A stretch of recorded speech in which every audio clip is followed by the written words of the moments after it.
games are a cultural good, and I guess nobody here in this room would contest that fact. Am I right? Or no? Yeah, am I right? But what does this mean in particular, to have a cultural good? I brought a diagram, and it's not artificially generated, so it's worth a closer look. According to it, computer games made more than 4,000 million euros in that year when this chart was published as part of the Handbuch Gameskultur in 2020. So this handbook, by the way, is available for free in case you haven't yet. Just Google and download it. It's a cheap win for any game scholar, and at the time I was starting out, I was craving such a handbook. And because I wasn't able, or for me, it wasn't an option to design game studies or game design. So I studied history, and as a historian, I was mainly concerned with cultures of knowledge communication. And so I find the mere existence of such a book quite interesting. As the famous historian of sciences, Ludwig Fleck, pointed out a long time ago, handbooks are an important medium through which scientific communities reproduce themselves. So that means they reproduce the way they're seeing, the ways they're interpreting what they're seeing, and also the ways they're communicating their findings. So in short, how scientific communities produce facts. He even went so far to differentiate between different science according to their most important medium of communication. Maybe it is the popularization himself, that like if Stephen Hawking talks about the universe, or it's journals, of course, or it's handbooks. So as a consequence, it seems just right that the authors plotted this publication here at the very end into this chart, into this timeline. So one could argue that we are witnessing an attempt of game scholars to consolidate their field of research through a book. But what else do we see besides the impressive sales volume? Well, the blue shape makes clear that it's growing, like a wave. It surfaces in the 1990s, in the early 1990s, and it is continuously becoming more. So we need to prepare. Above the value generated, we find the institutions that are established to react to the development of cultural goods. So the color red shows the material basis, the timeline itself, and when innovative gaming devices and products hit the market. Right here. So these are the visuals to the story that's been told over and over again by maybe every one of you here at some point, because it says, basically, games are important. They deserve our attention. We're not doing this just for the mere fun of it, but because it's not only a thing kids do, it's a cultural good, and it needs research that is legit and serious. So what's the last time you yourself emphasized this famous fact that computer games, globally speaking, make more money than the movies or any other entertainment segment of the entertainment industry? I recently heard this formula from Tonio Schachinger, who's an Austrian novelist, and he was speaking about his latest novel, a coming-of-age story, and the protagonist himself is a gamer, a very successful Age of Empires 2 esports gamer, and he's confronted and conflicted with his German teacher, who's a tyrant and forces him to read literature he doesn't bother about.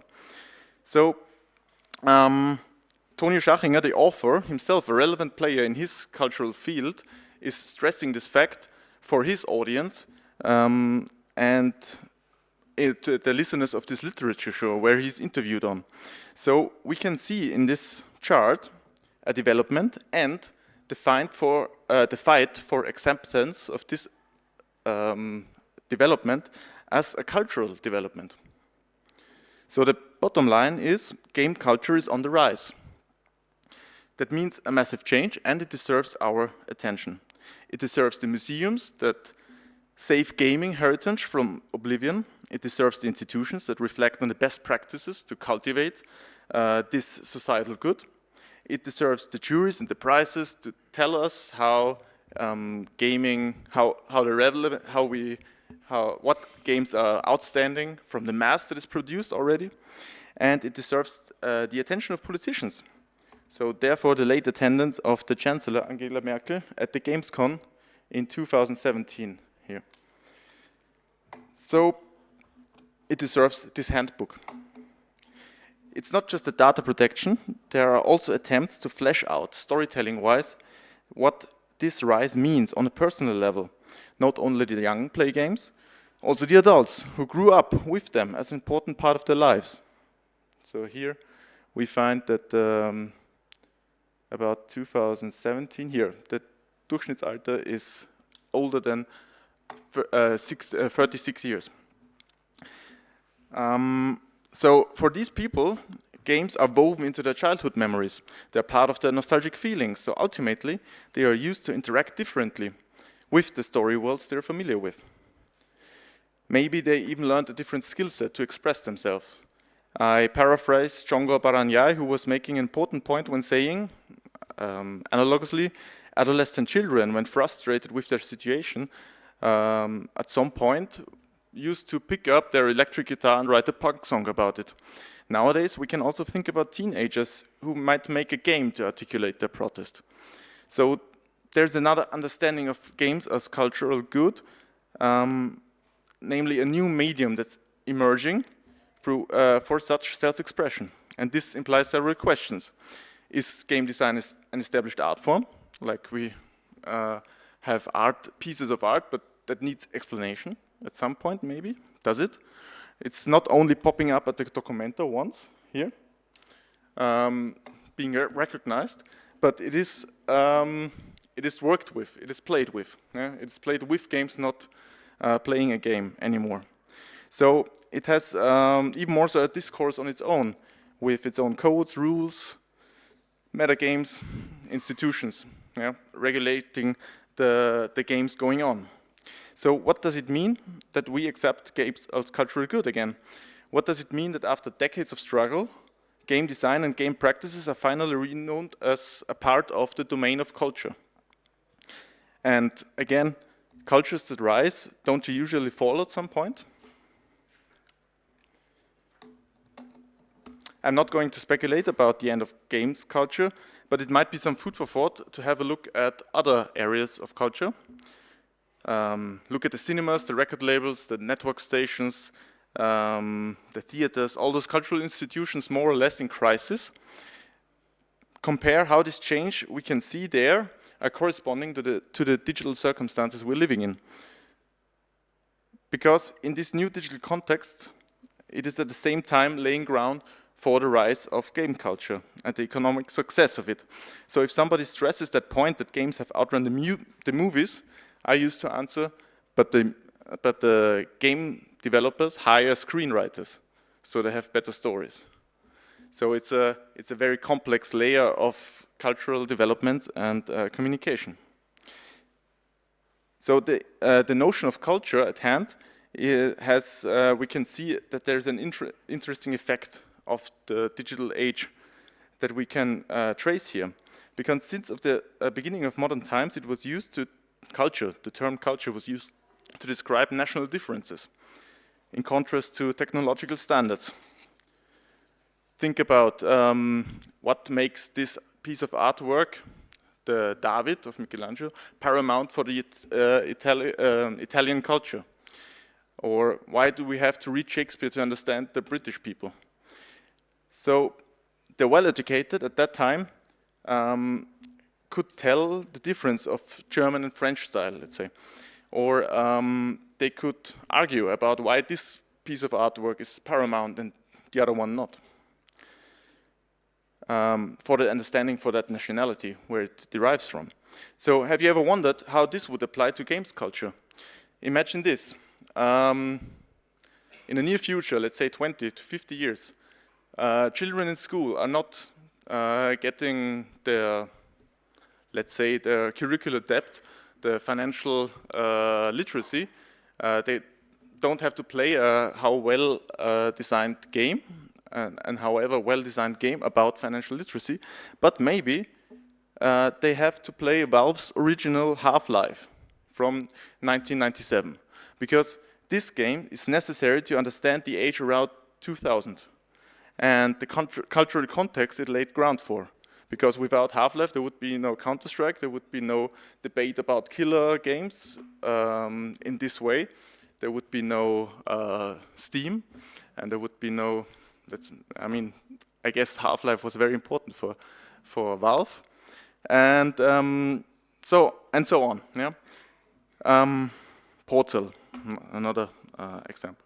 So there's a difference between our conception of culture and another. When you think about the Egyptian kingdom. It's very opaque, it's very plastic. You think about sphinxes and pyramids and all in a yellow tone probably. But if you think about our own culture, it becomes very transparent and very tricky to get to put your finger on. So the culture we are immersed in is rather regarded in an infrastructural matter. Let's consider what are some ways to reflect on the gaming culture. It's not very common, but there are some academic papers that cover specific games and extract some cultural meaning from it, like from fine arts by sophisticated critique. There are, more often I would say, there are newspapers and magazines that approach the matter as popular culture and discuss the new releases and inform you about what's going on in this scene. And but most of the time, I think the established economic relationship is read out loud. You buy and play this game, so you are part of this gaming culture, and you're part of it, and you get better at it normally. But culture is then regarded as a residue of many acts of communication and the use of technology. So if I'm into games, and so are my friends from Albania and Sweden and England, so we are playing the same game, and it doesn't matter, all our nationalities are not so important, and the local differences, because we are consuming the same media at some point, and we are talking about it in the same lingo, on the chat screen maybe. So we are interacting via the pre-designed channel, using the same lingo, slang, and so on. So that reminds us also about the rather bad connotation that culture has in these times of #MeToo and Gamergate, because it can contain, of course, hide or foster toxic behavior, and like chauvinism. So again, the chart. Such graphics might trace a German footprint within games culture, as the displayed events and milestones are happening specifically in Germany, but at the same time it relates to a global trend. So we can expect it to represent American history as well. And probably there this wave would be much stronger, because that's where it originally started out, of course. So this rise of game culture could as well be read as an expression of the hegemony of American culture in our neoliberal age, and that's acted out through entertainment systems that serves us accordingly with the ideology that we need to misjudge our own economic situation. But this is another junction I won't take in this lecture, because it's not about Marxist theory, but rather for game scholars. So what terms do we have as scientific communities of game scholars to explain this rise of game culture? Is a short question at this point. Who considers herself or himself a ludologist? Give me your hands, please. There's some doubt here, but okay, I say 10, maybe.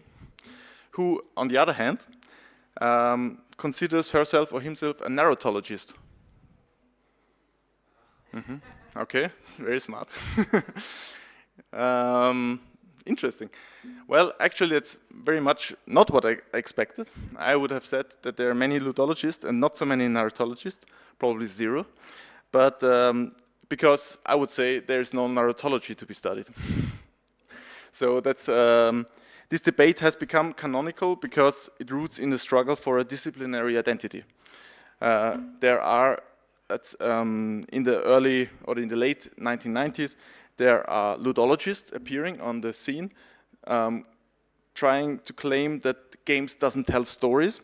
So if it's at least, it is at least problematic to apply the frameworks, the methods, and the tools we have at hand already from the other established disciplines, like literature and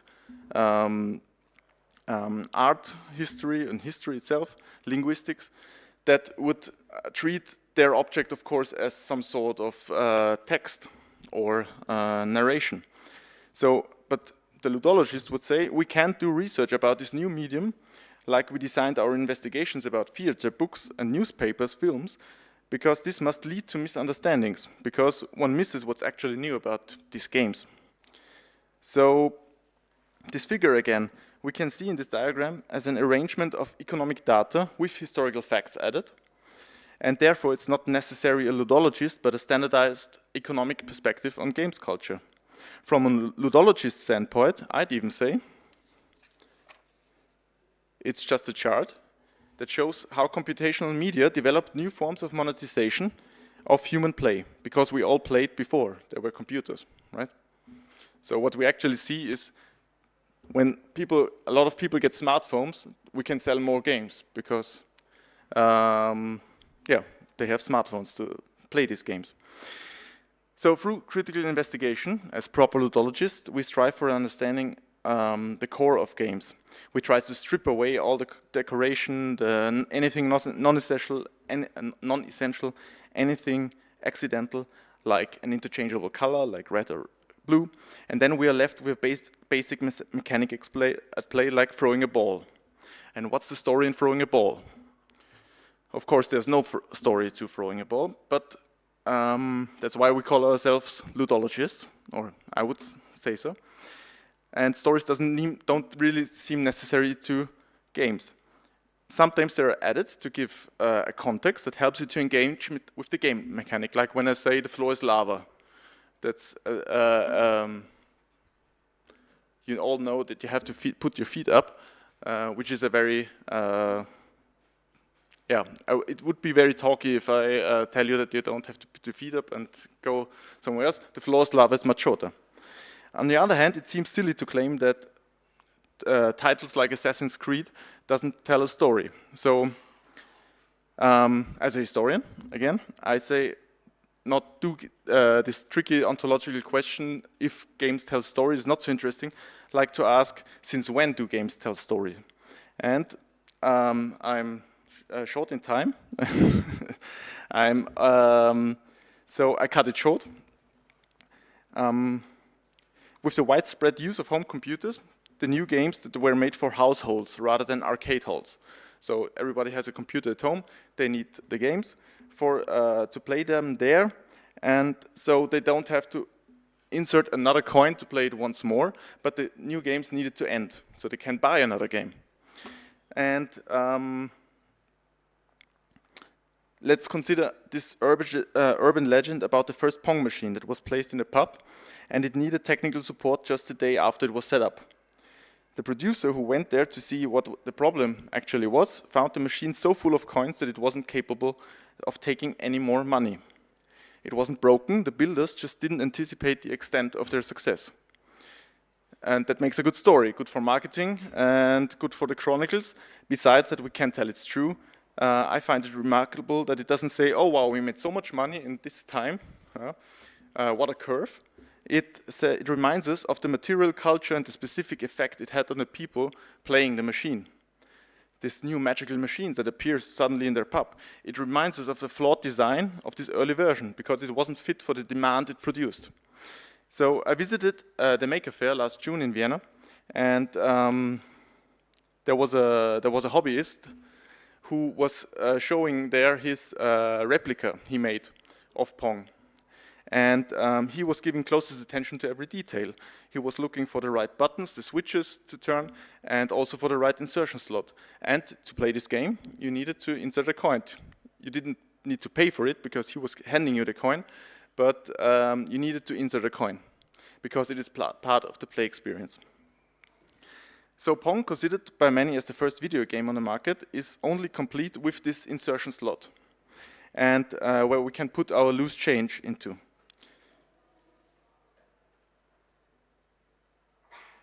Yeah, so basically the story tells us that we weren't wasting money, but investing into wasting money more efficiently. And there is exchange going on all the time in real-world currency for in-game currencies. So you pay to have free balls in a pinball machine. You pay to have a certain amount of lives, or experience point, gold, whatever, you name it. But yeah, to wrap things up, you can take this inverted perspective and think about the money itself, the handling of money, as part of the game experience. Not so much what is happening behind the screen, but the opaque material culture that underpins the virtualizations and augmentizations that seem so transparent and so applicable at any part of our daily life. Think about the ordinary daily life, like the ticketing to come here into. I was late today, and I had to show a picture of myself. So another interesting take on the Kopfgeld. The lotteries, the invoice printers, the tip jars, fully automated coffee vendor machines, all these transactional moments that make your time in a specific place worthwhile and maybe even special.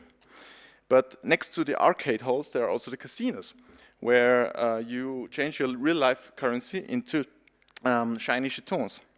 And that allows you to engage with the gambling. And also, the money is turned into something you like to play with, suddenly. They have their own feel to it, these jetons, and the croupiers can handle it in this magical, precise way to place your bets, so that they can place your bets for you. And we also forgot about toys like marbles, if it weren't for Netflix series like Squid Game. But the game is mastered in the yard, so there's nobody chronicling this event happening when kids play in the yard. And at the same time, this toy is also collected and serves as an item I play with if I'm not in a game. So it has a worth on its own. It is at stake when I play the game. Yeah. So originally, loose change put into games put also ourselves into the loop of gaming industry. It can be understood by game designers, artists, and scholars as part of the play experience. And then we also see nowadays the immersion into expensive worlds, story worlds, as an effect that is designed on the material basis on money. Specifically, small change. Yeah, considering the money handling as part of the game experience, like in slot machines, we find gaming practices like coding story worlds themselves optimized for the widespread circulations through the past decades. Think of all the cartridges that were collected for fitting into the Game Boy, or CDs and other data carrier that are now obsolete. Nowadays, it becomes, of course, increasingly uniform as these things disappear through the wireless connection. Board games are an interesting exception, I think, because they become more diverse, and ultimately they need to provide this basic material all the time with the rulebooks in a box. And so, of course, I would say there's no story to throwing a ball, and there's no story to inserting a coin, but operations can open up one's mind for another round. Thank you.